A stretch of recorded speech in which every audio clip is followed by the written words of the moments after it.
Hello everyone, this is Paruj Anuthriya. आज हम discuss करने वाले हैं एनसीईआरटी का एक इम्पोर्टेंट डायग्राम है। ये क्लास 12th के एनसीईआरटी के चैप्टर 4 का है। डायग्राम जो है वो अलग अलग दो हैं। पहला है अलिंग क्रोमोसोम पर प्रभावी विशेषक, यानी कि जो एसेक्सुअल क्रोमोसोम जो होते हैं, एसेक्सुअल का मतलब नॉन सेक्सुअल, जो जनरल क्रोमोसोम्स जो होते हैं, उन क्रोमोसोम पर अगर प्रभावी विशेषक है, एक तो वो हो गया। उसका एग्जाम्पल कौन सा हो गया? Myotonic dystrophy. क्लियर। दूसरा दे रखा अलिंग क्रोमोसोम पर अप्रभावी विशेषक, यानी कि वो अपना प्रभाव नहीं दिखा पाते हैं। ये किसमें है? Sickle cell anaemia.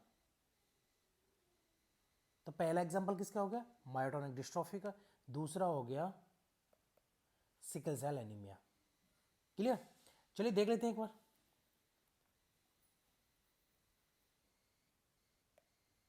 Colour change करते हैं, रेडी रेड हो रहा है। इसमें क्या हो रहा है? फीमेल, ये क्या फीमेल, ये क्या मेल। फीमेल जो है वो प्रभावित है।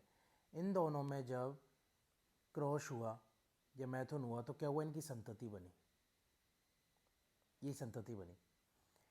इस संतति में से क्या हुआ? पहला जो फीमेल बेबी हुई, बेबी गर्ल हुई, बेबी गर्ल को कोई भी लक्षण नहीं है, क्योंकि प्रभावी है ना, तो डायरेक्टली दिखा देता। दूसरे में क्या है? ये मेल हुआ या बेबी बॉय हुआ, ये प्रभावी है। तीसरा बेबी बॉय हुआ, इसको कुछ नहीं है ना। चौथी जो बेबी गर्ल हुई वो भी प्रभावित हुई। क्लियर। चौथी, हाँ, चार बच्चे हैं ना।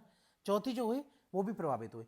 जब अगर देखो इसका नॉर्मल का क्रॉस करवाया जाएगा या वो आगे मैथन करेगा, इसकी शादी होती है, यानी कि इस वाले लड़की की शादी होती है किसी नॉर्मल लड़की से, आगे जाके अगर इनके बच्चे होते तो किसी में भी कोई लक्षण दिखाई नहीं देगा, क्योंकि ये प्रभावी ट्रेट है। अगर लक्षण दिखाई देना होता तो पहले ही दिखाई देता। इसके जीनोटाइप में है ही नहीं ऐसा कोई लक्षण, तो आगे दिखाई नहीं दे। अगर इस लड़की की शादी किसी नॉर्मल से करवाई जाए, अगर उसी से करवा दी जैसा ऐसा ये है, तो फिर तो सभी होंगे। अगर किसी नॉर्मल से करवाई जाती है तो देखो ये एक बेबी गर्ल जो है प्रभावी, बाकी के दो बेबी बॉय जो है वो अप्रभावी हैं। क्लियर। ये प्रभावी वाले का है। अगर हम वहीं अप्रभावी का देखें तो देखो ये मेल है, ये फीमेल है, इन दोनों में कोई लक्षण नहीं है। उसके बाद इनकी संतति हुई 1 2 3 4 5, 5 बच्चे हुए। क्लियर। 5 बच्चों में से देखो पहला बेबी बॉय जो है वो अप्रभावी, यानी कि उसको कोई लक्षण नहीं है। दूसरा जो है वो जो है प्रभावित हो गया। तीसरी बेबी गर्ल है वो प्रभावित नहीं हुई। चौथी बेबी गर्ल है वो प्रभावित हो गई। पांचवा जो बेबी बॉय है वो प्रभावित नहीं हुआ। तो इसका मतलब क्या है? देखो माता पिता दोनों में से कोई भी प्रभावित नहीं था, तो जीनोटाइप में लक्षण था। ठीक है, जैसे कि हमने मेंडल वाला देखा ना, पनेट स्क्वायर वर्ग वाला जो दिखा रहा था उसके थ्रू, तो F1 पीढ़ी में जो है लक्षण नहीं थे, लेकिन F2 पीढ़ी में ऑटोमेटिक लक्षण आ गए। कैसे आ गए? क्योंकि उसमें जीनोटाइप अवेलेबल था। तो इसमें क्या है? यहाँ पे इसके कैरेक्टर आ गए, इसमें आ गए और इसमें आ गए।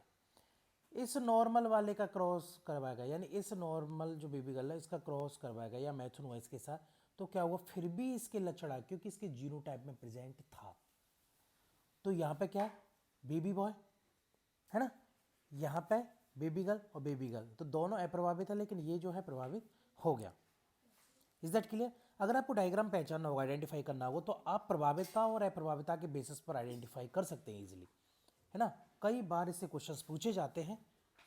तो चलिए फिलहाल के लिए इतना ही। आगे हम फिर आएंगे आपके लिए एक नई वीडियो लेकर, जिसमें हम एक डायग्राम के बारे में डिस्कस करेंगे।